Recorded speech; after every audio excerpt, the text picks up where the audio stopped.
नमस्कार, आप देख रहे खबरों की दीवार सेजीवाल। मैं हूं मनीष जायसवाल और इस वक्त मौजूद हूं बिलासपुर में और मेरे साथ इस वक्त मौजूद हैं सहायक शिक्षक फेडरेशन के प्रदेश अध्यक्ष मनीष मिश्रा।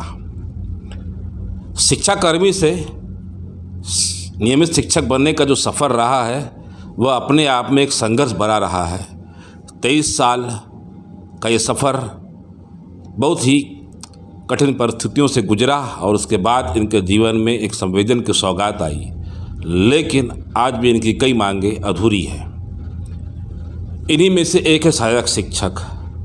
सहायक शिक्षकों की संख्या बल प्रदेश में सबसे अधिक है और सहायक शिक्षक फेडरेशन का जो संगठन का जो दायरा है वो प्रदेश के लगभग 146 ब्लॉक में फैला हुआ है। हाल ही में प्रदेश के मुख्यमंत्री भूपेश बघेल जहां भी अपनी जन यात्रा के दौरान गए, सहायक शिक्षक फेडरेशन के प्रतिनिधि दल वहां उन तक पहुंचा है और अपनी मांगों को लेकर उनको याद दिलाया है। बीते 4 साल बीतने के दौरान इस सरकार के घोषणा पत्र में आज भी एक मांग सहायक शिक्षकों की वेतन विसंगति की रुकी हुई है और ये वेतन विसंगति ही सहायक शिक्षक फेडरेशन की जनक मानी जाती है। तो आइए शुरू करते हैं आज का शो, जिसमें हम मनीष मिश्रा जी से चर्चा करेंगे। मनीष मिश्रा जी, आपका स्वागत है। धन्यवाद। आप कहां से आते हैं और सहायक शिक्षक फेडरेशन के दूसरी बार निर्वाचित अध्यक्ष होने का सफ़र कैसा रहा? मैं अम्बागढ़ चौकी विकासखंड में मेरा पोस्टिंग है और मैं शुरू से वहीं रहा हूँ। अभी विगत 3 सालों से मैं अभी राजनांदगांव में रहता हूँ और उसके पहले मैं जो है 2010 में ब्लॉक अध्यक्ष के रूप में काम किया था। 7 साल ब्लॉक अध्यक्ष के रूप में काम किया है। किस संगठन में थे आप? उस समय जो है मैं शालेय शिक्षाकर्मी संघ में था। उसके पहले जो है मैं संजय शर्मा जी के साथ में था। सबसे पहले आप संजय शर्मा जी के साथ में आए, फिर शालेय शिक्षक में? जी। उसके बाद जब हमारा 2013 में जब हमारा क्रमोन्नति वेतनमान कटा था तो उस समय भी हमने बहुत आवाज़ उठाई थी। वर्ग 3 के लिए काफ़ी आवाज़ उठाई थी, लेकिन उस समय सोशल मीडिया नहीं था और उसमें हम लोग जो है सफल नहीं हो पाए। उसके बाद जैसे ही हमारा सम्मेलन हुआ 2018 में, और उस 18 में जब हमारा सम्मेलन हुआ तो हमारे वेतन में काफ़ी ज़्यादा अंतर रहा, जिसकी वजह से हम सभी साथी लोग जो है मिलकर एक जो है नए संगठन का निर्माण किए थे। उस समय हम लोग जो है 13 संयोजक हुआ करते थे। उसके बाद कुछ दिनों के बाद उसी संयोजक के रूप में हम लोगों ने संघर्ष भी किया और सबसे पहले जो हमारा एक बार आंदोलन हुआ था, जो इस सरकार के पहले आंदोलन हुआ था 2018 के विधानसभा चुनाव के पहले जो आंदोलन हुआ था, उसका मैं जो है आंदोलन प्रभारी भी था। और उस समय भी हम लोगों ने आचार्य संहिता लगते तक हम लोगों ने आंदोलन किया था, लेकिन जो है सरकार उस समय हमारी बातों को नहीं सुना, जिसका परिणाम आपके सामने है कि जो है पूर्ववर्ती जो सरकार थी उसकी आज की स्थिति क्या है। मतलब आप उस समय सहायक शिक्षक फेडरेशन के प्रदेश अध्यक्ष बन चुके थे चुनाव के पहले? नहीं, जब 2018 था हम 13 संयोजक थे, लेकिन जब आंदोलन हुआ था तो उसका आंदोलन प्रभारी में ही था 2018 में। और वेतन विसंगति के लिए हम लोगों ने तब तक लड़ा जब तक आचार्य संहिता नहीं लग गया था। 2018 के दौर में शिक्षकों में जो आक्रोश था उसकी और दूसरी वजह क्या थी? क्योंकि आप लोग का तो उस समय संगठन बना नहीं था और खाली एक मोर्चा बनाए थे, आप लोग फेडरेशन बनाए थे तो, लेकिन एकाएक इतनी भीड़ रायपुर की सड़कों में कैसे आ जाती थी, ब्लॉक में कैसे आ जाती थी?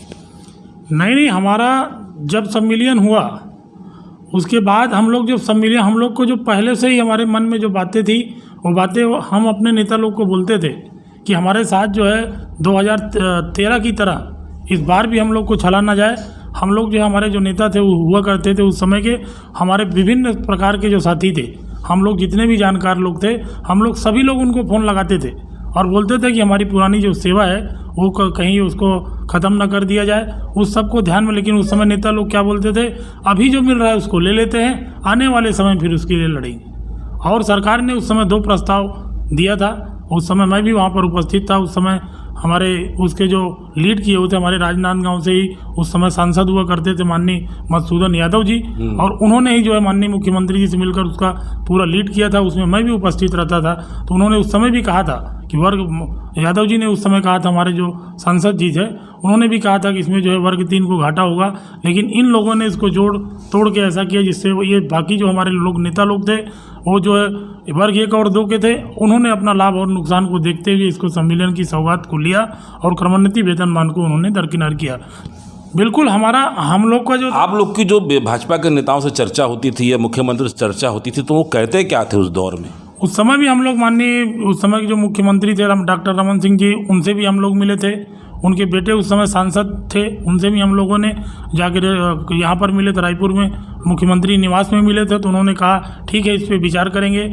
उसके बाद राजनांदगांव में आए थे हमारे जो उस समय हम 13 संयोजक थे, उसमें बहुत सारे संयोजक उपस्थित थे। हम लोग उन जो है राजनांदगांव के भी रेस्ट हाउस में गए और उनसे मिले थे, लेकिन उन्होंने कहा था कि आप लोग को अभी जो दे दिया कि इसके बारे में बाद में विचार करेंगे या सोचते हैं। ऐसा करते करते जो है आचार्य संघ वो नहीं हमारे लोग की बात नहीं माने। फिर हम लोग जो है उस समय ईदगाह भाटा मैदान में काफ़ी दिनों तक हम लोगों ने आंदोलन किया, संभागवार आंदोलन किया। बीच बीच में जो है महारैली का भी आयोजन करते थे और उस समय हमारी जो भीड़ रहती थी वो देखने लायक। मतलब पूर्व की सरकार ने भी आप लोग के साथ कहीं ये नहीं कहा कि हम नहीं करेंगे करके? नहीं, उन्होंने ये नहीं कहा इस पे विचार करेंगे, आप लोग को जो देना था वो दे दिया गया है, आने वाले समय में इसका विचार करेंगे, सोचते हैं। ऐसा करते करते जो है आचार्य संहिता 5 तारीख को लगी। विपक्ष की भूमिका क्या रहती थी उस दौर में जब फेडरेशन आप लोग का बना था? उस दौर में उस समय हम लोग जब आंदोलन करते थे तो हमारे उस आज के जो माननीय मुख्यमंत्री जी हैं उस समय वहाँ के कांग्रेस के अध्यक्ष हुआ करते थे और हमारे वो मंच पे भी आए थे, प्रेस और मीडिया में भी उनका बयान भी है, आप लोगों ने प्रेस और मीडिया के माध्यम से दिखाया था। उन्होंने साफ साफ कहा था कि जो संविलियन हुआ है उस संविलियन से वर्ग 1 और 2 को लाभ है, वर्ग 3 के साथ धोखा हुआ है। लेकिन आज तक बड़े दुख के साथ कहना पड़ रहा है कि माननीय मुख्यमंत्री जी आज जो उस समय प्रदेश के अध्यक्ष थे, आज वो छत्तीसगढ़ राज्य के मुख्यमंत्री हैं और उन्होंने ही कहा था, लेकिन अपना वादा अभी तक उन्होंने पूरा नहीं किया है। ये बड़ी विडंबना की बात है। अब चुनाव हो गए, सरकार बदल गई जी, नई सरकार आ गई जिसने आप लोग को कहा था कि बना आपकी मांगों को विचार करेंगे जी। अब 2018 में फेडरेशन का चुनाव होता है तो कैसे हुआ चुनाव और कौन कौन पदाधिकारी थे, क्या क्या प्रक्रियाएं हुई उस दौर में? क्योंकि मेरे ख्याल से ये शिक्षक संघों में ऐसा पहला संगठन है जहां पर चुनाव हुआ है हाल फिलहाल में। देखिए, छत्तीसगढ़ सहायक शिक्षक फेडरेशन जो है यह एक जो है संगठन और सभी को बात को सुनने वाला संगठन है। उस समय हम लोग 13 संयोजक हुआ करते थे और जब 13 संयोजक हुआ करते थे तो आपस में जो है हमारा लोग का एक ग्रुप था, 4-6 लोग का नाम। हाँ, उस सभी लोग थे उस समय जो है हमारे बिलासपुर से उस समय रंजीत दादाजी थे, अश्वनी कुर्रे, शिव सारथी जी थे, जसपुर से अजय गुप्ता थे, दुर्ग संभाग से हमारे बसंत कौशिक जी थे, सीडी भट्ट जी थे, राजनांदगांव जिला से मैं था, जाकिर साहू थे, गरियाबंद से इदरीस खान जी थे, रायपुर से आपका छोटेलाल साहू जी थे, इस प्रकार, और धमतरी से हुलेश चंद्राकर जी थे। मतलब ये जो संगठन जो बना इसमें किसी एक जिले का या एक किसका कोई स्थान नहीं था? नहीं, जो उस समय अच्छा काम करता था, संगठन के हित में काम करता था, वो सब लोग जो हम लोग सबको इकट्ठा हुए और अपनी बातों को हर जिले में, हर ब्लॉक में, हर संकुल तक पहुंचाने का काम किया। और जितने भी हमारे प्रांतीय संयोजक थे उस समय, जितने भी जिलाध्यक्ष थे, ब्लॉक अध्यक्ष थे, सभी लोगों ने बहुत अच्छे से काम किया।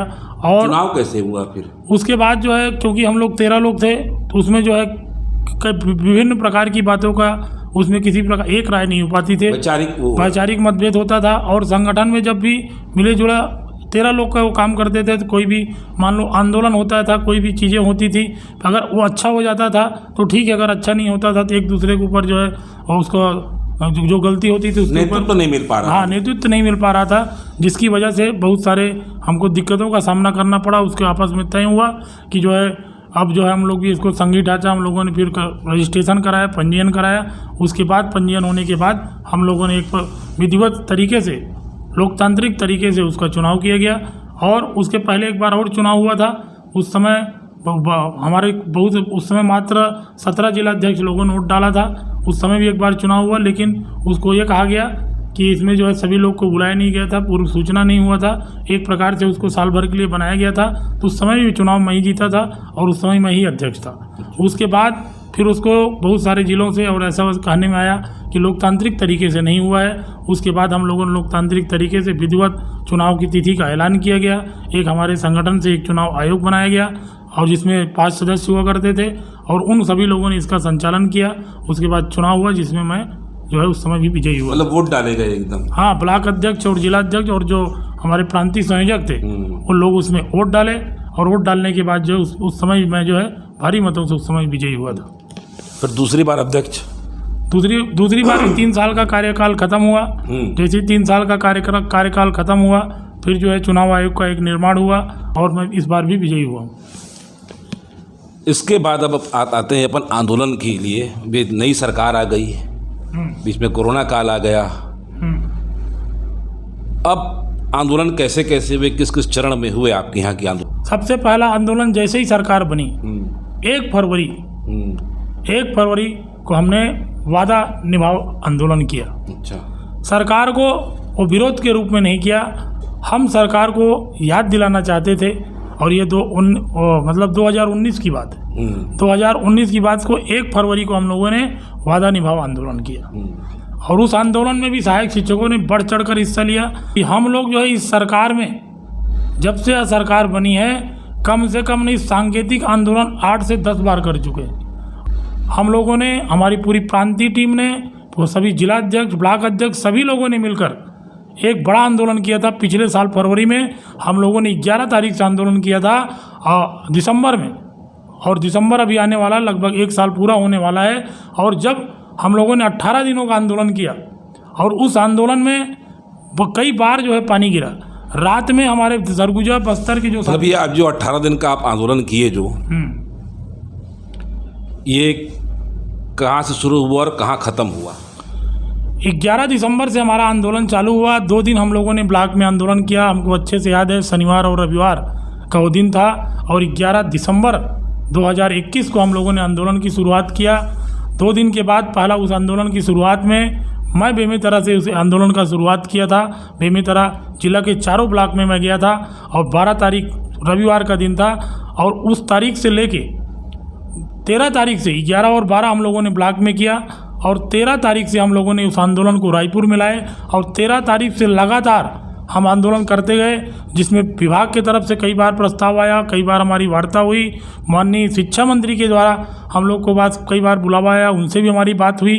उसके बाद भी हमारी बात नहीं बन पाई। हम लगातार आंदोलन करते चले मिला क्या फिर इस आंदोलन में? आंदोलन में मैं बता रहा हूँ ना, उसके बाद 28 तारीख को शाम को माननीय मुख्यमंत्री जी का बुलावा आता है। उनके पास हम लोग जाते हैं, हमारा एक टीम जाती है, प्रांतीय टीम जाती है, डेलीगेशन टीम जाती है और माननीय मुख्यमंत्री जी से हम लोग उनके बंगले पे मिलते हैं, उनके मुख्यमंत्री निवास पे मिलते हैं। तो उन्होंने, मुख्यमंत्री ने हम लोगों को साफ साफ कहा कि आपकी बात जो है हमारे तक हम अच्छे से हमको पता है, लेकिन आप लोग जो है बच्चों की चिंता करें, आपके पालक हम हैं, आपकी चिंता हम करेंगे। आप लोग जो है आप लोग घर जाइए और बहुत जल्दी आप लोग को सौगात मिलेगी। लेकिन उस आंदोलन के बाद हम लोग जो है चले गए और विभिन्न मौक़ों पर उसके बाद भी सरकार को हम संज्ञान में लाने का काम किया। माननीय मुख्यमंत्री जी से मिलके, कैबिनेट के जितने मंत्री हैं लगभग उनसे भी, सभी मंत्रियों से मिलके, शिक्षा मंत्री से मिलके, विभाग से मिलके हम अपनी बात को अभी भी लगातार वहाँ तक पहुँचा रहे हैं। और एक कमेटी का भी निर्माण हुआ था, उस बात को बताना भूल गया था। हाँ, मैं आपको प्लीज़ थोड़ा सवाल अपने मैं भी आपको थोड़ा याद दिलाना चाह रहा हूँ कि जो कमेटी बनी थी उसके ठीक 1 दिन पहले आप लोग ने सबको रायपुर में बुला लिया था। और रायपुर में बुलाने के बाद फिर रात के ही आप शायद मुख्यमंत्री से मुलाकात कर लिए थे, आंदोलन ख़त्म हो गया था। लेकिन उस दिन रायपुर में एक सहायक शिक्षक फेडरेशन के पदाधिकारियों का भारी विरोध हुआ था। वो आपके कार्यकाल का पहला कार्यकाल था जी। 4 सितंबर की बात है, शिक्षक दिवस 5 सितंबर को रहता है। 4 सितंबर को हम जो है आंदोलन की 4 सितंबर को, और उस 4 सितंबर को हमारा आंदोलन लगभग शाम को हम लोग टेंट माइक लगवा रहे थे और उसी समय माननीय मुख्यमंत्री जी का बुलावा आता है। और हमारे साथ उस समय 3-4 जिलाध्यक्ष थे और हमारे प्रांतीय पदाधिकारी के लगभग जो है सभी महत्वपूर्ण पदाधिकारी थे।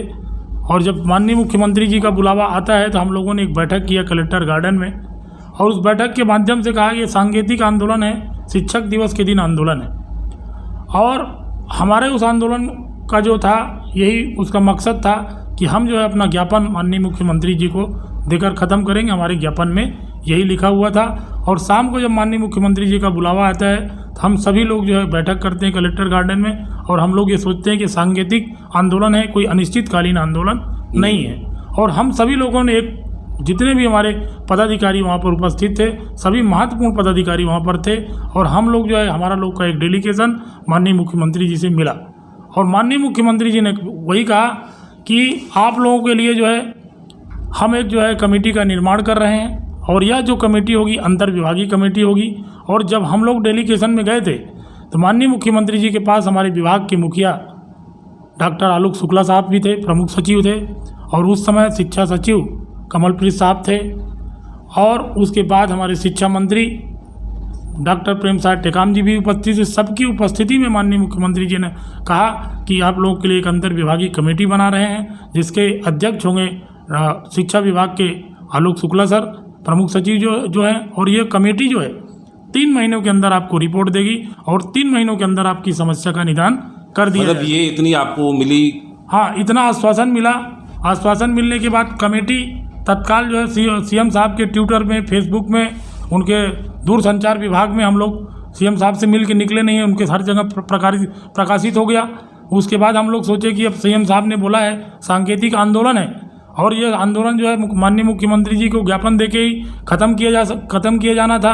अगर सीएम साहब ने हमें आश्वासन दिया है तो हमारा जो वहाँ पर हमारा डेलीगेशन टीम था, हम माननीय मुख्यमंत्री जी के आश्वासन से संतुष्ट थे, इसलिए हमने जो है 5 तारीख के आंदोलन वापस लिया। और हमारे आक्रोश तो बहुत था दूसरे दिन। हमारे कुछ साथी लोग थे जो समझ नहीं पाए, बाद में उन्होंने भी बात को समझा। फिर एक बड़ी बैठक बुलाई गई दुर्ग में, और उनको सभी बातों को उनको बताया गया। हमारे समस्त सहायक शिक्षक, सभी जिलाध्यक्ष, सभी प्रांतीय पदाधिकारी, सभी लोग उस बात से सहमत हुए, और हमारा संगठन में किसी भी प्रकार का कोई उसमें विच्छेद नहीं हुआ, किसी प्रकार का कोई गतिरोध नहीं हुआ। आज वही लोग पदाधिकारी हैं उसमें? आज वही सभी पदाधिकारी, और एक भी सहायक शिक्षक अभी तक हमारे से अलग नहीं हुआ है। आंदोलन के दौरान की अभी जैसे 18 दिन का भी आप लोग का बड़ा आंदोलन था, इस दौरान की कोई ऐसी बात बताइए कि एक प्रदेश अध्यक्ष होने के नाते आपको बहुत तकलीफ देती है एकदम?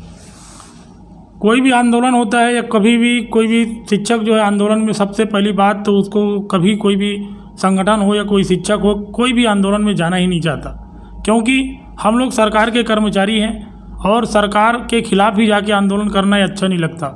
लेकिन मजबूरी ऐसी बन जाती है कि हमको जो है ये सब करना पड़ता है। बहुत पीड़ा होती है, बहुत दुख होता है, बहुत कष्ट होता है।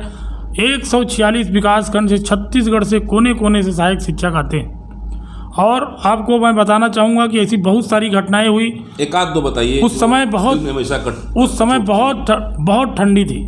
कब? जब हमारा आंदोलन चल रहा था, 18 दिवस का जब आंदोलन चल रहा था, उस समय बहुत ठंडी का मौसम था, और आंदोलन का जो जगह है वो बूढ़ा तालाब है रायपुर में, जहाँ पर पानी भरा हुआ रहता है, तेज और ठंडी हवाएं चलती हैं। और वहाँ पे सरगुजा से, बस्तर से, ऐसे दूरस्थ अंचल से बहुत सारे हमारे महिला साथी भी वहाँ पे आती हैं, और आने के बाद फिर ढेर सारी, क्योंकि हमारी भीड़ काफ़ी ज़्यादा होती है, पंडाल पे ही हम लोग खाना बनाते थे, वहीं पे खाते थे और वहीं पे सोते थे। इतना तेज़ हवाएं चलती थी, कभी कभी जो है पानी भी गिरा, उस पानी गिरने वजह से बहुत सारे हमारे महिला साथी लोग का तबीयत ख़राब हो गई, और हम लोग भी वहीं पे रहते थे। हमारे बहुत सारे पदाधिकारी लोग का भी तबीयत ख़राब हो गया, बहुत सारे लोग का गला बैठ गया, ढेर सारी दिक्कतों का सामना करना पड़ा। वहाँ पे कभी कभी जो है शौचालय हो गया, लैट्रिन बाथरूम की जो सुविधाएं रहती है वो भी अच्छे से नहीं रहती है, क्योंकि दूर दराज से इतने सारे लोग आए रहते हैं। शासन प्रशासन सारे मुहैया को बंद करा दिया जाता है। बहुत ही कष्ट और बहुत ही पीड़ा होती है जब हम सरकार के ही कर्मचारी हैं, हमारी बात को नहीं सुना जाता। ऐसा करके हम लोग को बहुत पीड़ा हुआ। ऐसी बहुत सारी घटनाएं, इतना ठंडी था उस समय, कई बार उस बीच में 1-2 बार पानी भी गिरा, जिससे बहुत सारे महिला सहायक शिक्षक जो हमारी थी, उनको भी बहुत सारी कई जन वहीं खाते थे, वहीं सोते थे, वहीं खाता था, वहीं पीता। मैं भी वहाँ खुद पंडाल में ही खाता था, वहीं पे रहता था और वहीं पे सोते थे। बहुत सारी दिक्कतें हो गई। हमारी महिलाएं बच्चे, छोटे छोटे बच्चों को लेकर आती हैं, क्योंकि उनको देखने करने वाला कोई नहीं रहता। सरगुजा बस्तर से लोग आते हैं, बीजापुर से लोग आते हैं, इतने दूर दूर से महिलाएं आती हैं। बहुत ही दिक्कत। आंदोलन की जो आपकी जो धार है, असली धार है, वो सरगुजा और बस्तर संभाग है। हाँ बिल्कुल, क्योंकि सीधी सी बात है कि वो इतना दूर है और वहाँ से रोज लोग आएंगे और जाएंगे, ऐसा हो नहीं सकता। वो लोग जो है अपने गाड़ी में आते हैं, खाना बनाने का पूरा सामान लेके आते हैं और वहीं पे रहते हैं। और हमारे जो मैदानी इलाके के साथी लोग हैं वो भी रोज़ आते हैं जाते हैं, वो भी परेशान हो जाते हैं। आपको इसमें बहुत सारी घटनाएं मैं बता सकता हूँ कि हमारे कई साथी आए थे और घर जब वापस जा रहे थे एक्सीडेंट हो गया। हमारे कई साथी, 1-2 साथी का रास्ते में उनको मृत्यु भी हो गई, उसके बाद भी सरकार इसको संज्ञान नहीं लिया। बड़े विडंबना की बात है। कठिन संघर्ष है, मतलब इसमें जो 18 दिन का आंदोलन बुलाना मतलब बहुत सरल है, लेकिन आंदोलन बहुत कठिन रहता है। आंदोलन हमेशा ही जो है संघर्ष का परिणाम रहता है। उसमें बहुत सारे दिक्कतें आती हैं, बहुत सारे जो बातें हो सकती, बहुत सारी बातें ऐसे भी है जो प्रेस और मीडिया में हम उसको बयान भी नहीं कर सकते, इतनी सारी दिक्कतें होती। मैंने तो आपको बताया कि हमारे एक जो है साथी जा रहे थे तो रास्ते में एक्सीडेंट हो गया, वो ख़त्म हो गए। उनकी महिला थी, उनको भी चोट आई, उनकी पत्नी को, और उनको भी बहुत चोट आई, लेकिन वो भगवान की कृपा थी कि वो बच गई, लेकिन उनके जो मिस्टर थे वो ख़त्म हो गए। तो ऐसे बहुत सारी घटनाएं हुई हैं जिसकी वजह से बहुत दुख भी होता है और पीड़ा भी होती है। मतलब संविलियन से लेके अब तक शिक्षकों ने अपने हक की लड़ाई के लिए बहुत कुछ खोया है, बलिदान दिया है। जब संविलियन का लड़ाई भी हुआ था उस समय भी हमारे कई जो है शिक्षक साथी जो थे वो आज ख़त्म हो गए हैं। उनको आज तक अनुकंपा तक नहीं मिला है, अनुकंपा नियुक्ति नहीं मिला है। आज भी हमारी महिला साथी बहनें जो है अनुकंपा के लिए अभी भी रायपुर में उनका 20 तारीख से आंदोलन चल रहा है। इसके पहले भी उनके लिए एक कमेटी बनाई गई थी, और आज भी उनका आंदोलन चल रहा है। 20 तारीख से, पिछले 20 तारीख से चल रहा है, और ये 20 जो है नवंबर आ गया और आज 26 तारीख है, मतलब एक महीने 6 दिन हो गया, अभी भी उनका आंदोलन चल रहा है। उसके बाद भी सरकार उस पर कोई विचार नहीं कर रही है, जबकि उनकी संख्या मात्र 900 की संख्या है। वो भी हमारे साथी थे, विधवा बहनें वहाँ पर बैठी हुई है, कहीं पर भी उनको जो उनको पढ़े लिखे हैं, जिस योग्यता को रखते हैं कम से कम वो तो दे दिया जाए, लेकिन वैसा भी नहीं दिया जा रहा है। ये बड़ी विडंबना की बात है। वो भी हमारे साथी हैं, अब क्या इसका किस तरीके से बोले। हम लोगों ने भी उनके लिए कई बार लेटर पैड में लिख के दिया है, आवेदन निवेदन विभाग से किया है, उसके बाद भी उनकी समस्या का निदान अभी तक नहीं हो पाया। मैं आंदोलन के दौरान आपके यहाँ खुद कवरेज किया हूँ चीज़ों को। वहाँ जो सामुदायिक किचन बनता था, सब दिन में आंदोलन करते थे, शाम के सब मिल के खाना बनाते थे, फिर टोकन सिस्टम था क्या वो एकदम। देखिए 13 तारीख को, 11 और 12 तारीख का हमारा जो आंदोलन था वो ब्लॉक स्तर पे था। 13 तारीख को जब आंदोलन हुआ और हमारे दूर दराज से साथी लोग आए, और जब शाम को खाने, क्योंकि रायपुर जो है राजधानी है और राजधानी में खाने और रहने की सबसे बड़ी दिक्कत है। मैंने देखा कि होटलों में जाते थे, उनको बहुत सारी दिक्कतें होती थी, बहुत सारे पैसे भी लगते थे। फिर मैंने 13 तारीख को अनुभव किया और 14 तारीख को मैंने मन से जाके डायरेक्ट घोषणा कर दिया कि 14 तारीख से जो भी सहायक शिक्षक साथी यहाँ पर रुकेंगे उनके लिए जो है शाम का खाने की व्यवस्था संगठन की तरफ से किया जाएगा। और हमने जाके उसको घोषणा कर दिया, और उसके बाद और सुबह का जो नाश्ता और चाय उसकी भी व्यवस्था जो है सहायक शिक्षक फेडरेशन संगठन की तरफ से किया जाएगा। और जब मैंने उसकी घोषणा किया तो हमको तो ऐसा लग ही रहा था कि हमको जो है इसको अपने तरफ से ही करना है, अपने जेब से ही लगाना है। लेकिन मैं आपको बता देना चाहता हूँ, आपके चैनल के माध्यम से बता देना चाहता हूँ कि उसमें जो है बहुत सारे जन समुदाय और बहुत सारे जो है क्या बोलते हैं विभिन्न वर्गों के जो सामाजिक संगठन के लोग हैं, उन्होंने उसमें बढ़ चढ़ कर हिस्सा लिया। और ब्लॉकों से, जिलों से, विभिन्न समुदाय के लोग से उसमें बहुत ज़्यादा बढ़ चढ़ कर हिस्सा लिया और सहयोग किए। और जितना पैसा हमको जो है उस खाने पीने में लगा, निश्चित तौर पे उससे कम पैसा हमको नहीं मिला। उतना पैसा हमको पूरे आंदोलन की शुरुआत जब से हुआ है 13-14 तारीख से लेकर आखिरी आंदोलन तक हमारे पास बहुत सारा चावल भी बचा हुआ था, और सभी लोगों ने उसमें बढ़ चढ़ कर पूरे छत्तीसगढ़ के जितने भी वर्गों में समुदाय के लोग हैं उनका मैं आपके चैनल के माध्यम से बहुत बहुत धन्यवाद। सामाजिक सहयोग खूब मिला आपको? सामाजिक सहयोग हम पहले भी मिलता था, संविलियन आंदोलन के समय मिला? पहले के आंदोलन में मैंने तो लगातार, मैं आपको वो बता देना चाहता हूँ कि 1998 के वेटिंग लिस्ट जो 1/5/1999 मेरा नियुक्ति तिथि है। तो शिक्षाकर्मी के शुरू से इतिहास को मैं जानता हूँ और हर बार मैं संघर्ष किया हूँ। तो इतना इस प्रकार से सहयोग हमने कभी पहली बार देखा था। और हर वर्ग के लोग, चाहे वो यादव समाज के हो, चाहे वो साहू समाज के हो, चाहे कुम्हार समाज के हो, चाहे कोई भी, हर समाज के लोग जो है हमारे पास आए। राजनीतिक पार्टियाँ तो बहुत कम आई। अच्छा, अब आपसे जुड़ी एक और बात मैं चर्चा करना चाहूँगा। सहायक शिक्षक फेडरेशन का जो मंच था वो राष्ट्रीय स्तर पर चर्चा में आ गया। बिल्कुल। हर अंतर्राष्ट्रीय नेता के आने पे वो थे किसान नेता टिकैत जी, राकेश टिकैत जी। जी। राकेश टिकैत जी किसी मंच पर आए, ये छत्तीसगढ़ में शायद पहली बार है, वहाँ उन्होंने जोरदार लच्छेदार भाषण भी दिया। जी। हाथ क्या आया आप लोगों के, और उनको लाया कैसे गया यहाँ पे मंच तक? मैं आपको, जब हमारा लोग का आंदोलन चल रहा था और यह आंदोलन धीरे धीरे जो राष्ट्रीय स्तर के जो चैनल थे, उस चैनल में भी इसका आना चालू हो गया। तो उस समय टिकैत जी का यहाँ रायपुर प्रवास था, वो कुछ कार्यक्रम से आए हुए थे। तो उनको किसी ने बताया होगा, पेपर में रोज आ ही रहा था, सभी प्रिंट मीडिया, इलेक्ट्रॉनिक मीडिया, सभी लोग ने इसमें हमारा भरपूर सहयोग किया था हमारे आंदोलन में। तो मीडिया का भी मैं बहुत बहुत धन्यवाद देता हूं आपके चैनल के माध्यम से। हर मीडिया ने, चाहे इलेक्ट्रॉनिक मीडिया हो, चाहे प्रिंट मीडिया हो, सभी लोगों ने प्रमुखता से हमारी बातों को उठाया। सहायक शिक्षक के वेतन कैसे हुए एकदम? तो उसी समय प्रवास में आए हुए थे और हमारा उसमें एक जन से हमारा किसान नेता से परिचय था। तो उन्होंने फ़ोन किया और फ़ोन के माध्यम से कहा कि टिकैत जी यहाँ आए हुए हैं, आप लोगों के मंच पे आना चाहते हैं। तो हमने कहा बिल्कुल, उनका स्वागत है। और तब से हम लोग लगातार उनके संपर्क में थे और उनको जैसे ही समय मिला, शाम के लगभग 4 साढ़े 4 बजे हमारे मंच पे आए और अच्छा उन्होंने हमको काफ़ी समय भी दिया और अच्छा हमको उनका सहयोग भी प्रदान हुआ। भाषण दिए फिर चले गए, उसके बाद आप लोग मिलने गए थे क्या फिर? नहीं, उनको अभी तक उनसे लगातार हम लोग संपर्क में, और अभी भी बातचीत होती रहती है। और उन्होंने भी कहा है कि आपकी बातें जो है यहाँ माननीय मुख्यमंत्री जी से भी बोल दिया गया है और ऊपर राष्ट्रीय स्तर के जो नेता हैं वहाँ तक आपकी बातों को पहुँचा दिया गया है।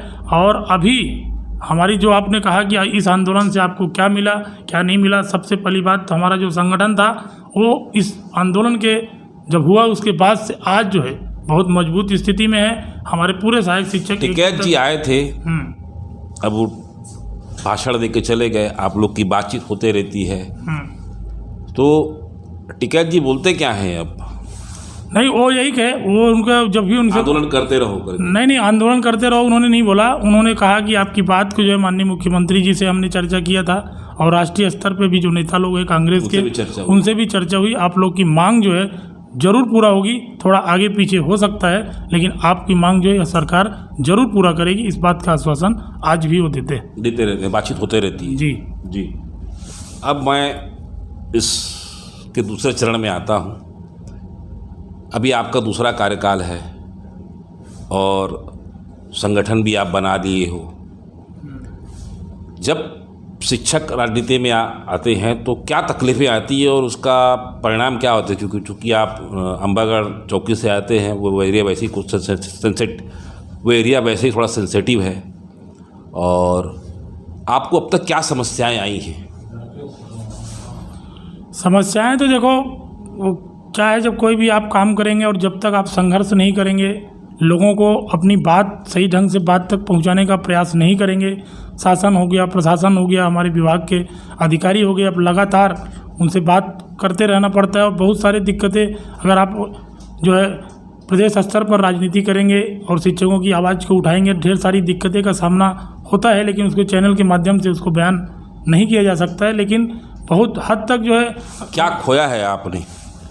अभी तक तो हमको ऐसा तो नहीं लग रहा है कुछ खोया है। सहायक शिक्षक फेडरेशन बने, घर परिवार को टाइम, हाँ, घर परिवार में बहुत सारी दिक्कतें होती है, समय नहीं दे पाते हैं, कभी कहीं जाना पड़ता है, कहीं आना पड़ता है। तो पूरे प्रदेश का दौरा करते रहते हैं क्या? हाँ, अगर हमारा बिल्कुल यही सिद्धांत है कि मैं जब तक इस पद पे हूँ, अगर कोई सहायक शिक्षक साथी या कोई ब्लॉक या कोई जिला इकाई हमारी आवश्यकता उसको महसूस होती है, तो चाहे कितना भी दूर हो, मैं अपने साथियों के पास जरूर जाता हूँ। कहाँ कहाँ घूम चुके हैं अभी आप? छत्तीसगढ़ में सिर्फ 2 जिला बचा हुआ है जहाँ पर मैं नहीं गया हूँ, और बाकी एक सुकमा और एक बीजापुर, और वहाँ पर भी बहुत जल्दी जाने का, वहाँ से साथी लोग का बात आ रही है, वहाँ पर भी जाने का। बाकी छत्तीसगढ़ का ऐसा कोई भी ज़िला अभी तक नहीं बचा है जहाँ पर मैं, वहाँ पर हमारे साथियों ने हमको आवाज़ दिया हो, हमको बुलाया हो। हम अपनी पूरे पार्टी टीम के साथ वहाँ पर जाते हैं और जो भी बातें होती है, जो भी वहाँ की समस्याएँ होती है, उसको दूर। ब्लॉक अध्यक्ष रहने के दौरान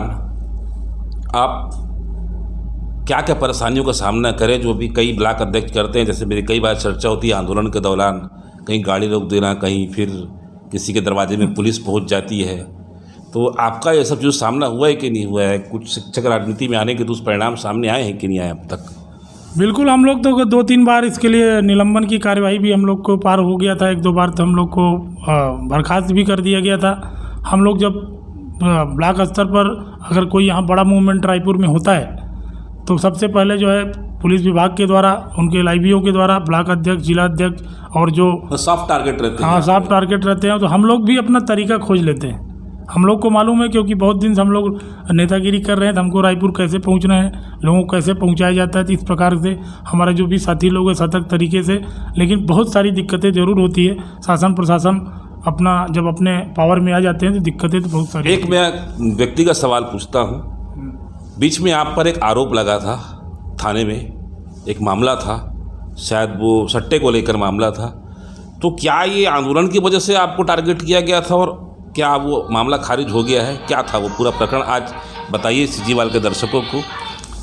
देखिए, क्या होता है जब आप सार्वजनिक जीवन में कहीं पर भी किसी क्षेत्र में अगर आप आगे बढ़ते हैं तो बहुत सारे उसमें दिक्कतों का सामना करना पड़ता है। ढेर सारे विरोधी लोग जो होते हैं आपके ऊपर आरोप प्रत्यारोप और किसी साजिश की तरफ फंसाने का प्रयास करते हैं। पुलिस ने हमारे ऊपर आरोप लगाया था और हमारे आरोप लगाया था, लेकिन कोर्ट में जब वो केस चला तो 24 दिनों के अंदर ही कोर्ट ने हमको बाइज्जत बरी कर दिया और जो है हमको सारे आरोपों से मुक्त कर दिया।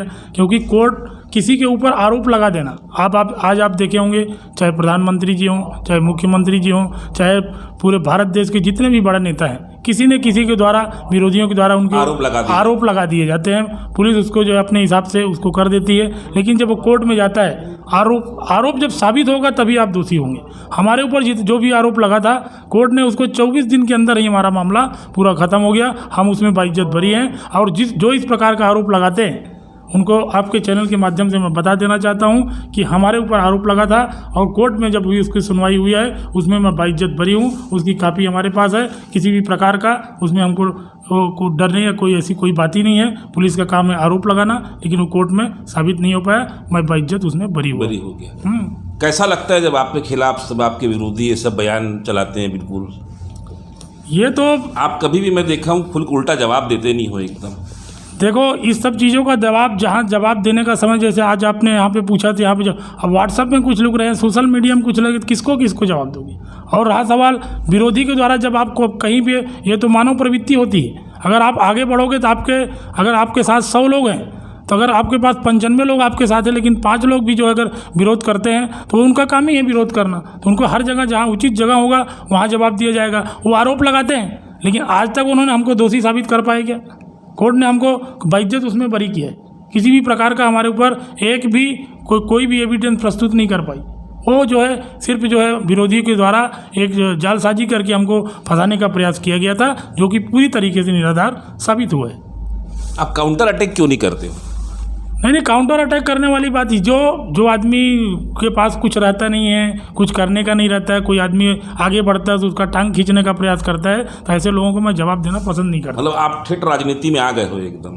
बिल्कुल, हमको राजनीति में आओगे कि नहीं आओगे आप? नहीं, ऐसा हमारा सक्रिय राजनीति माने का कोई ऐसा इरादा नहीं। हम सहायक शिक्षक साथियों ने हमारे ऊपर जो भरोसा किया है, अभी आप लोगों ने देखा होगा कि हमारा आंदोलन की बदौलत जो है आज हमारे 22,000 सहायक शिक्षक साथी जो है पदोन्नत होकर चले गए। अभी शिक्षक में पदोन्नत होने वाले हैं, तो लगभग 30-32 हज़ार हमारे जो सहायक शिक्षक साथी हैं उनको 93-42 मिल जाएगा, वही हमारी मांग थी। बाकी जो बचे हुए साथी हैं, हमारा भी पदोन्नति हुआ था, लेकिन हमने पहले ही कहा था उसको असहमति पत्र हमने तत्काल उसको जारी कर दिया है। जब तक सभी सहायक शिक्षक साथियों का लाभ नहीं हो जाता, मैं पहले भी वही कहा था और आज भी वही कह रहा हूँ, तब तक मैं उनके साथ लड़ते रहूँगा। परिणाम हमारे हाथ में नहीं। तो संख्या कम हो गई आपके सहायक शिक्षकों? नहीं, हमारी संख्या बिल्कुल कम नहीं हुआ। हमने आपको पहले भी मैं बता देता हूँ, अभी भी 6,000 सहायक शिक्षक की भर्ती हो चुकी है। 10-12 हज़ार भर्ती के लिए और आवेदन लगभग सरकार फिर करने जा रही। सहायक शिक्षक कभी कम नहीं होंगे, जाएंगे, कारवा जुड़ते जाएगा। और हमारे साथ जो प्रधान पाठक बने, जो हमारे संगठन में थे, आज प्रधान पाठक बने, वो सब हमारे साथ हैं। कोई कहीं नहीं जाएगा। आप देखेंगे हमारी पूरे प्रांतीय टीम में संगठन का विस्तार भी करने संगठन का बिल्कुल जो हमारी भी प्रांतीय कार्यकारिणी की बैठक हुई है, उसमें सर्वसम्मति से निर्णय ले लिया गया है कि संगठन का जो आगे चलने वाली जो होता है, जैसे कोई परिवार रहता है, परिवार बढ़ाएंगे मतलब पहले छोटा, उतना भी नहीं हाँ करेंगे। बिल्कुल छोटा रहता है, उसके 2 बच्चे मियाँ बीवी रहते हैं, फिर परिवार बढ़ता है तो उसके ऊपर 2 कमरा बना लेता है, फिर और बढ़ता है जो सहायक शिक्षक फेडरेशन अब अपना हाँ विस्तार पूरा। करेगा। अब हमारा जो छत्तीसगढ़ सहायक शिक्षक फेडरेशन है उसका हल्का सा नाम परिवर्तन कर दिया जाएगा, जिसमें वर्ग 1, 2 और 3 के सभी साथी जुड़ेंगे। जो प्रधान पाठक आज बने, आपके चैनल के माध्यम से मैं बता देना चाहता हूँ, हाँ, उसमें भी वेटेज उनको नहीं दिया गया जो उनको मिलना चाहिए, उनको लाभ नहीं मिला है। सहायक शिक्षक फेडरेशन उनके लिए भी लड़ेगा। और वर्ग 1 के जो साथी हैं, वो जब से नियुक्ति उनका हुआ है, व्याख्याता जो है वर्ग 1 के साथी, जब से उनका नियुक्ति हुआ है तब से लेके आज तक उनको उसी पद में बरकरार रखे हो। आज तक उनको एक भी प्रमोशन नहीं हुआ, कोई किसी प्रकार का कोई लाभ नहीं हुआ है। तो छत्तीसगढ़ सहायक शिक्षक फेडरेशन अपना जो है कुनबा बढ़ा रहा है और सभी के लिए, सभी वर्गों के लिए लड़ने का काम करेगा। आने वाले समय में बहुत जल्दी इसका नाम परिवर्तन कर दिया जाएगा और पंजीयन करा दिया जाएगा, जिससे हमारा जो है छत्तीसगढ़ सहायक शिक्षक फेडरेशन जो पदोन्नत हुए हैं हमारे, उनको प्रधान पाठक साथी वो भी हमारे साथ रहेंगे, शिक्षक भी साथ में रहेंगे, एचएम भी साथ में रहेंगे। ये जो है पूरा विस्तार कर दिया गया है। जी मनीष जी, जैसा कि अभी तक इतिहास भी रहा है और ट्रेंड भी अभी बना है, पिछले चुनाव में एक आपके सहायक शिक्षक साथी को विधानसभा में टिकट दी गई थी। अगर मान लीजिए कोई कर्मचारी नेता या आपके संगठन से जुड़ा हुआ या अन्य संगठन से जुड़ा हुआ कोई शिक्षक या कोई कर्मचारी सक्रिय राजनीति में आता है, तो कितना समर्थन रहेगा और क्या सोच के समर्थन देंगे आप? बिल्कुल, अगर हमारा कोई कर्मचारी जो है सक्रिय राजनीति में आता है जी, तो हम लोग जो है कर्मचारी का जो हमारा एक दायरा है, उस दायरे में रहकर जितना भी हो सकेगा उसका पूरा सहयोग करेंगे। क्यों नहीं करेंगे? और अच्छी बात है, क्योंकि अगर हमारा कोई कर्मचारी नेता विधानसभा पटल पे जाता है तो निश्चित तौर पे हमारे मांग पर उसका बल मिलेगा। लेकिन आपका जो एक साथी गया, शिक्षक नेता गया, उसने तो आज तक आप लोगों की मांगों को विधानसभा में रखा नहीं है। नहीं तो ऐसा हर शिक्षक नेता नहीं होता। चलो ठीक है, अभी जो गए वो हमारे मांगों के लिए, शिक्षकों की मांगों के लिए, कर्मचारी की मांगों विधानसभा में नहीं रख पाए, वो अलग बात है। लेकिन अगर हमारे संगठन से अगर कोई कर्मचारी नेता, सक्रिय नेता जाता है तो संगठन, हमारा जो एक दायरा है, कर्मचारियों की जो एक दायरा है, उसका पूरा भरपूर सहयोग उसको मिलेगा, बिल्कुल मिलेगा। फिर अब चुनाव आ गए हैं, 4 साल सरकार को हो गए हैं, अब आने वाले 1 साल के भीतर में चुनाव है। आप लोग की आगे की योजना क्या है? हम लोग जो है अब बहुत जल्दी हमारा जो प्रांतीय टीम है, हमारे जो काम करने वाले हमारे साथ कंधे से कंधा मिलाकर जो हमारी एक टीम है वो बन चुका है। और बहुत जल्दी हम लोग जो है सरकार के जितने भी कैबिनेट मंत्री हैं और विधायक लोग हैं, हम लोग सबसे मुलाकात करेंगे और पक्ष विपक्ष के पास भी अब जाने का समय लगभग आ गया है। अगर हमारी बातों को हमारे जितने भी हमारे कर्मचारी हैं, हमारे संगठन के प्रांतीय पदाधिकारी हैं, वो लोग जो है मंत्रियों के पास जाएंगे, उनसे अपनी बात को रखेंगे, सरकार के पास अपनी बात को रखेंगे, अगर उसको पूरा करने का पूरा प्रयास करेंगे। उसके बाद भी 4 साल वापस अब लौट रहा है, जैसे आप लोग का गठन हुआ था, संविलियन हुआ था, संविलियन के बाद का लगभग ये समय फिर से पलट गया है एकदम। बिल्कुल, लेकिन आप लोग की मांगे वैसी की वैसी है एकदम। मैं वही तो बता रहा हूँ कि अब हम लोग जो है अंतिम लड़ाई की तरफ बढ़ रहे हैं और बहुत जल्दी हम जो है सरकार के जो कैबिनेट मंत्री हैं, माननीय मुख्यमंत्री जी के पास, उनसे अपना आवेदन लेकर जाने वाले हैं। अपनी मांग, हमारी मांग आपने कहा था कि पूरा करेंगे, लेकिन सरकार का अंतिम वर्ष आ चुका है। बहुत हम उनसे बार बार जो है मिलने का प्रयास किए, हर बार उनके पास अपनी बात को रखे, लेकिन सरकार हमारी बातों को अभी तक जो है अच्छे से हमारी बातों पर ध्यान नहीं दे रहा है। अगर हमारी मांग पूरा नहीं होती है तो बहुत जल्दी आने वाले समय में एक बड़ा आंदोलन होगा और यह आंदोलन ऐसा आंदोलन होगा कि छत्तीसगढ़ के इतिहास में बहुत बड़ा आंदोलन होगा। और इस आंदोलन से सहायक शिक्षक की जो वेतन विसंगति की समस्या है उसका निजात जरूर मिलेगा। इस बात को मैं आपके चैनल के माध्यम से पूरा कराने का पूरा 100% कोशिश करूंगा, तन मन धन से। आर पार की लड़ाई लड़ेंगे। अभी सरकार के पास हम लोग जो निवेदन, आवेदन हर बार मिलने का प्रयास कर रहे हैं कि हमारी बातों से बात बन जाए। सरकार ने कहा था और हम लोगों ने जब पिछला आंदोलन किया था आचार संहिता तक हम लोगों ने आंदोलन किया था, उसके बाद भी ये सरकार आने के बाद भी जो बोला गया था कि बहुत जल्दी आपकी मांग पूरा कर दी जाएगी, पहले कैबिनेट बैठक में आपकी मांग पूरा कर दी जाएगी, लेकिन आपके चैनल के माध्यम से बता रहा हूं कि 4 साल पूरे बीत चुके हैं। सरकार का अंतिम बजट प्रस्तुत होने वाला है, ये लगभग फरवरी और मार्च में अंतिम बजट प्रस्तुत हो जाएगा और अभी तक हमारे पास ऐसा कोई इनपुट नहीं है कि इस बजट में सहायक शिक्षकों की मांग पूरी कर दी जाएगी। अगर सरकार हमको विश्वास में नहीं रखेगा, इस बजट में हमारी मांग को हमको लोग को अगर ऐसा लगेगा कि हमारी मांग पूरा नहीं हो रही है तो हम उसके पहले बहुत बड़ा आंदोलन करेंगे, जिसकी संपूर्ण जवाबदारी सरकार की होगी। आर पार की लड़ाई हो गई है। बिल्कुल आर पार की लड़ाई, क्योंकि 4 साल तक हम लोगों ने हर प्रकार से सरकार को समझाने का प्रयास किया, हर प्रकार से अपनी बातों को पहुंचाने का प्रयास किया, चाहे विभाग हो, चाहे विभागीय मंत्री हो, चाहे मुख्यमंत्री हो। आप लोग तो जहाँ जहाँ जाते मिलते अभी बोलते भी क्या है? माननीय मुख्यमंत्री जी का अभी मैं 14 तारीख को डोंगरगढ़ में मिला था, भेंट मुलाकात के कार्यक्रम में मैं मिला था, तो माननीय मुख्यमंत्री जी ने साफ साफ कहा कि आप लोग पढ़ाई लिखाई अच्छे से करें, आपकी मांग जरूर पूरा करूंगा। अभी ये 14 नवंबर की बात है। माननीय मुख्यमंत्री जी जब भी मिलते हैं तो यही बोलते हैं कि आपकी मांग को जल्दी पूरा कर दिया जाएगा, लेकिन अब सब्र का इम्तिहान टूट रहा है। 4 साल पूरा हो चुका है, सरकार अंतिम बजट अपना प्रस्तुत करने वाली है। अगर हमको ऐसा लगेगा कि इस बजट में भी हमारी मांग पूरा नहीं होगी, अगर हमारा जो सूत्र है, अगर ये नहीं बताएंगे कि इस बजट में आपके लिए कुछ है, अगर हमको इनपुट नहीं मिलेगा तो हम जो है सरकार से इस बार आर पार की लड़ाई करेंगे, जिसकी संपूर्ण जवाबदारी। मतलब आपको जानकारी मिल जाती है, इनपुट मिल जाता है कि क्या मांग पूरा होना रहता है। जितना देर से हम लोग जो है विभागीय नेतागिरी कर रहे हैं तो हमको क्लू मिल जाता है क्या है। जैसे पेंशन वाली बात होनी थी, हमको हम लोगों को पहले से क्लू मिल जाता है कि मांग पूरा होने वाला है, और कुछ जैसे डीए मिलने का रहता है, इनपुट मिल जाता है। तो सरकार के बोलने से, माननीय मुख्यमंत्री जी के बोलने से, विभागीय मंत्रियों के बोलने से हम लोग को आभास हो जाता है। अभी आप लोगों ने बीते दिनों में जो अधिकारी कर्मचारी फेडरेशन जो था, इसने आंदोलन किया था, इसमें भी आप लोगों ने समर्थन दिया, बढ़ चढ़कर हिस्सा लिया। जी जी। आप लोग का अब आज की डेट में डीए बढ़ चुका है, सरकार ने अपना वादा निभाया, 34% तक आप लोग का जो महंगाई भत्ता है वो बढ़ चुका है। देखिए, मैं आपको पहले भी आपके चैनल के माध्यम से बताया था कि यह जो आंदोलन था, कर्मचारी अधिकारी का जो आंदोलन था, डीए के विषय में था, लेकिन हमको डीए कब दिया गया? हमारा 28 महीने का डीए का एरियस नहीं मिला है, 14 महीने उसके बाद जब हमको अभी 5% दिया गया, उसका 14% का डीए नहीं दिया गया है। इसके पहले भाई डीए के लिए आंदोलन करना, कोई सरकार हमको मान के चलो उसके पास वित्तीय दिक्कतें हैं, कोई दिक्कत नहीं है, वो जब भी देती है तो देती है। अगर कर्मचारियों के मन में ये बातें रहे कि हमको जब भी मिलेगा देती मिलेगा, तो आंदोलन होता ही नहीं। इसके पहले भी जो सरकारें थी, आप देखे होंगे कि अगर उन्होंने 2 महीना नहीं दिया, 4 महीने नहीं दिया, 6 महीने नहीं दिया, लेकिन जब वो डीए देते हैं तो पुराना को एरियस के रूप में प्रदान किया जाता है। तो उसमें ऐसा कोई आज भी जो है 28 महीने का डीए नहीं मिला है, 14 महीने का डीए नहीं मिला है।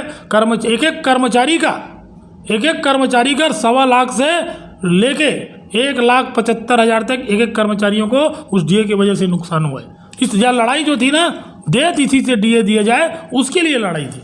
एचआरए फिर एचआरए के तो अब एचआरए के बारे में तो अभी तक सरकार में डेलीगेशन जाता हूँ, बात ही नहीं करते।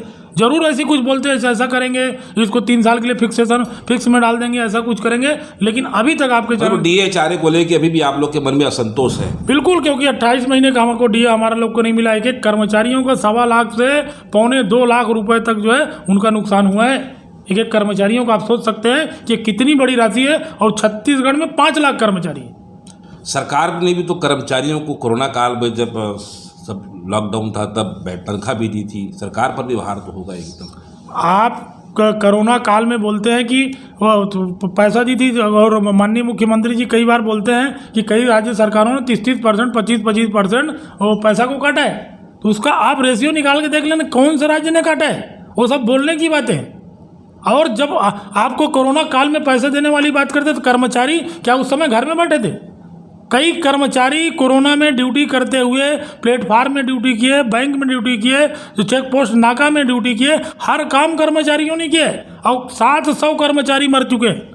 उस कोरोना काल में ड्यूटी करते हुए कर्मचारी 700 कर्मचारी मर चुके हैं। और पेट्रोल पंप तक में उन्होंने ड्यूटी किया है और बहुत सारे जगहों रेलवे स्टेशन पे ड्यूटी किया है और ऐसा ड्यूटी करते हुए उनको किसी प्रकार की कोई सुविधाएं नहीं दी है और ना ही उनको कोरोना वॉरियर्स का दर्जा दिया गया। आज वो जो मर गए उसके घर वालों को अनुकंपा नियुक्ति भर प्रदान हुआ है, बाकी उनको किसी प्रकार का जैसे नर्स लोग को, पुलिस विभाग को, ऐसे सारे लोग उनको 50 लाख का एक बीमा के तौर पर दिया गया। कर्मचारियों को इस प्रकार से भी कोई सुविधाएं प्रदान नहीं किया गया। ये असंतोष है, बिल्कुल बहुत बड़ा असंतोष है।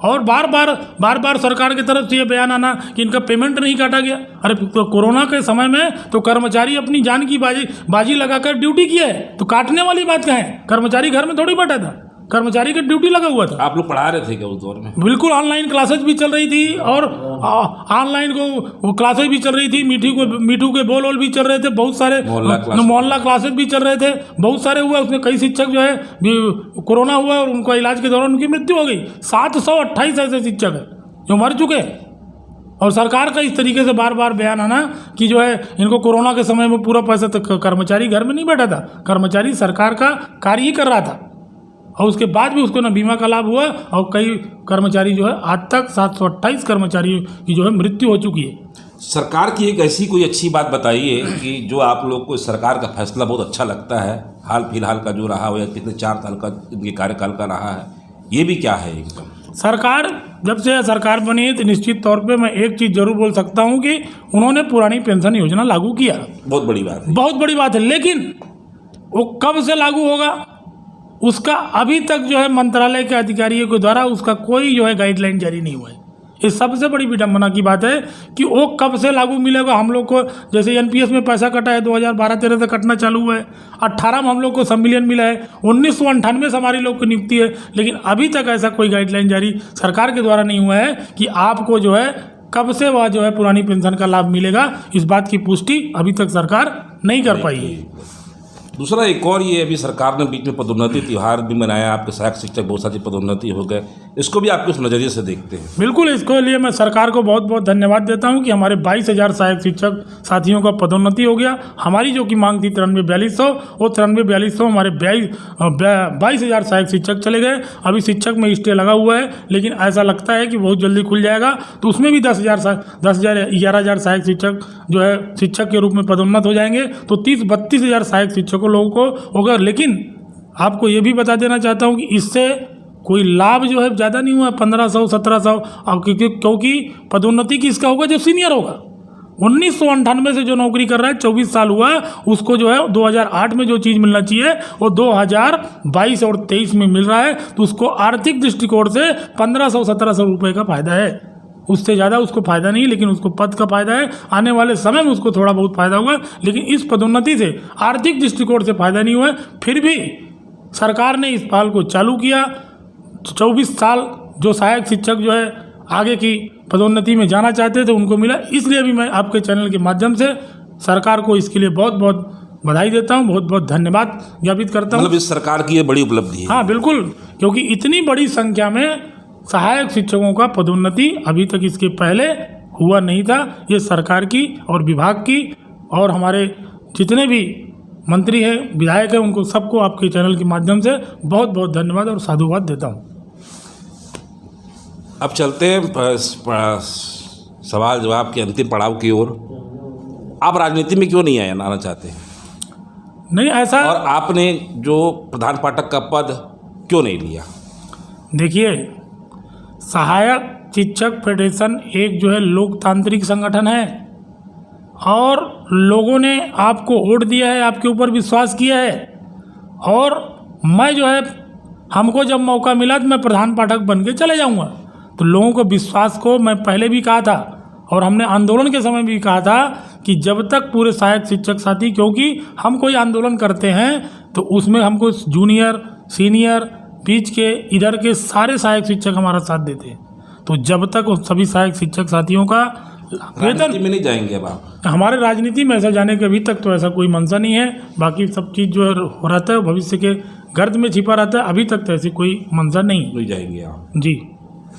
हाँ मनीष जी, एक बात बताइए जी कि अभी आगामी चुनाव के इस चुनाव के पहले अभी जो आंदोलन की आप बात कर रहे थे, तो ये आंदोलन जब होगा तो साझा मंच पे होगा कि सहायक शिक्षक फेडरेशन अकेले करेगा एकदम। जब से छत्तीसगढ़ सहायक शिक्षक फेडरेशन का निर्माण हुआ है, हम आंदोलन, हमारी जो एक टीम है, हमारा जो मैनेजमेंट है, हमारे जो सलाहकार हैं, हम लोग जो है उन्हीं से राय सलाह करके आंदोलन करते हैं। क्योंकि अगर हम आंदोलन में बहुत सारे वर्गों को बुलाएंगे, बहुत सारे संगठनों को बुलाएंगे, हमारे साथ जो आना चाहता है उसके लिए बिल्कुल हम आपके चैनल के माध्यम से बोलना चाहते हैं कि छत्तीसगढ़ सहायक शिक्षक फेडरेशन के आंदोलन में जो संगठन सहयोग करना चाहता है उसका स्वागत है। हमारे साथ आए, हम लोग जो है आंदोलन करेंगे, वो बढ़ जाए। लेकिन और कोई शर्त के साथ और कोई बात के साथ अगर कोई संगठन आना चाहता है तो बिल्कुल जो है छत्तीसगढ़ सहायक शिक्षक फेडरेशन उसको जो है शामिल नहीं करेगा। अगर कोई बिना शर्त के आना चाहता है, सहायक शिक्षक लोगों की वजह से उनके जीवन में कुछ अगर बदलाव आया है तो बिल्कुल आंदोलन में अगर आना चाहते हैं, ऐसे संगठनों का, ऐसे संगठन के नेताओं का मैं पूरी तरीके से स्वागत करता हूँ। और सवाल है, एक और सवाल है मेरा अंतिम में। अब आंदोलन की रूपरेखा बन गई है, मान लीजिए सरकार के कार्यकाल में आप लोग को वेतन विसंगति की मांग पूरी नहीं होती है, तब की स्थिति में क्या वो 4 साल पहले वाली स्थिति फिर से वापस आ जाएगी? देखिए, कोई भी संगठन होता है वो अपना 101% देगा, सरकार से अनुनय भी नहीं करता है। आखिरी उपचार जो होता है, कर्मचारी संगठन जो होता है एक दबाव समूह होता है, और हम जो है आखिरी दम तक, आचार संहिता लगते तक हम लोग आंदोलन करेंगे अगर हमारी मांग जो है पूरी नहीं होती। और अगर ऐसी कोई स्थिति आ जाएगी तो हम जो है एक गंगा जल उठा के कसम खाएंगे और कसम खा के शून्य में वापस चले जाएंगे। और आने वाला जब समय आएगा, जब चुनाव आएगा, तो उस समय जो है अपने मताधिकार का प्रयोग करके सरकार को बता देंगे कि हमारे में कितना ताकत है और कितना क्या है। क्योंकि हम लोग जो है हर स्कूल से जुड़े, हमारा गुरुजी रहता है। प्राथमिक सहायक शिक्षक मतलब हर स्कूल में वो स्कूल होता है, मिडिल स्कूल, हाई स्कूल, ये हर गांव में नहीं होता। और हम जनता से लगातार जुड़े हुए लोग हैं। ऐसा मत समझे कि एक सहायक शिक्षक है तो उसके घर में 4 लोग हैं तो 4 को प्रभावित करेगा। हमारे पास हर गांव का गुरुजी की बात मानता है। प्राथमिक शाला का गुरुजी मतलब उसकी बात पूरा गांव मानता है, बहुत सारे लोग मानते हैं। ऐसा अगर सरकार में मन में कोई बातें होगी तो आने वाला जरूर यह समय बताएगा कि सहायक शिक्षक की ताकत क्या है। अगर हमारे साथ विश्वासघात होता है तो आने वाले समय में हम लोग जो है कसम खाकर जाएंगे। आने वाले समय में अपने मताधिकार का प्रयोग करके हम लोग यह साबित कर देंगे कि हमारे सहायक शिक्षक। दबाव समूह क्या होता है बता दें। दबाव समूह क्या होगा उसका बिल्कुल जो है ऐसे ही कुछ 2018 में बताए थे क्या आप लोग? वो हम क्यों बोलेंगे, आप लोग मीडिया वाले हैं। और जो क्या बोलते हैं राजनीतिक पार्टी है उसका आकलन कर चुकी है। विपक्ष का आप लोगों को कितना सहयोग मिलता है? अभी आपसे कोई विपक्ष टच में है कि नहीं है? नहीं, हमने तो कोई किसी को, मैं तो आपको पहले ही बताया ना, कोई कर्मचारी संगठन को या हमने कोई विपक्ष के नेताओं के, हम तो सरकार के, कभी जो सरकार रहती है उसके कर्मचारी हम उन्हीं के पास जाते हैं। अभी तक तो हमारा, आप देखे होंगे हमारे मंच पे कभी भी कोई विपक्ष का नेता नहीं आया, ना कोई राजनीतिक पार्टी का नेता आया है। हम लोग तो अब एकदम पूरी ईमानदारी और निष्पक्ष के साथ अभी तक आंदोलन किए हैं और आगे भी वैसे ही करेंगे, चलते रहेगा बिल्कुल तक मांगे पूरी। हाँ, जो हमारे मंच पे आएगा उसका स्वागत है। अच्छा, मंच पे आया कोई दिक्कत? बिल्कुल, मंच में अगर हमारे कोई भी राजनीतिक पार्टी हो, कोई भी 18 दिनों के आंदोलन के दौरान रमन सिंह जी भी आए थे आप लोग को समर्थन देने के लिए। जब रमन सिंह जी आए थे तो हमारा लोग का रैली निकली हुई थी, और रैली में हम लोग कहाँ पे थे उस समय, सर पे साला मैदान तक पहुँच चुके थे। उस समय हमने भी सुना था कि वहाँ पे आए हुए, लेकिन हमारी रैली निकली हुई थी, हम लोग वहाँ पे थे, तो वहाँ पे लेकिन नहीं आए। मतलब संपर्क नहीं हो पाया। अब बढ़ेंगे? अब बढ़ेगा कि नहीं बढ़ेगा, अगर हमारे आपके पास कोई भी आएगा तो आपको बिल्कुल हम उसमें स्वागत है। कोई भी अगर हमारे मंच में हमको समर्थन देने आएगा तो हमसे उसको बल मिलेगा, जैसे पहले होता है, सरकार जैसा पहले होता है। अगर हमारे मंच पे कोई आता है, कोई चाहे राजनीतिक पार्टी आए, चाहे कोई सामाजिक लोग आए, कोई भी आए, तो उसका हम स्वागत करेंगे, बिल्कुल करेंगे, क्यों नहीं करेंगे। धन्यवाद जी। तो ये है सहायक शिक्षक फेडरेशन के प्रदेश अध्यक्ष मनीष मिश्रा, जिन्होंने अपने शुरुआती काल से लेके अब तक की बातें बताई और भविष्य की रूपरेखा भी बताई है। ये सहायक शिक्षक हैं, इनकी पहुंच हर गांव में है, हर स्कूल में है, हर गांव में है, क्योंकि हर गांव में आज लगभग प्राथमिक स्कूल खुले हुए हैं। और ये वोटर भी हैं, और ये चुनाव जब होता है तो मतदान दल का भी हिस्सा रहते हैं।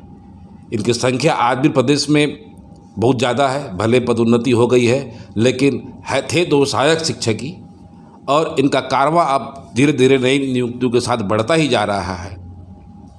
मनीष मिश्रा जी ने आज बिंदास बातें कही हैं, दिल खोल कर बातें कही है। आज बस इतना ही। हमारी खबर अगर आपको अच्छी लगे तो लाइक, सब्सक्राइब, शेयर जरूर करें। सिजीवाल से मनीष जायसवाल की एक रिपोर्ट। धन्यवाद।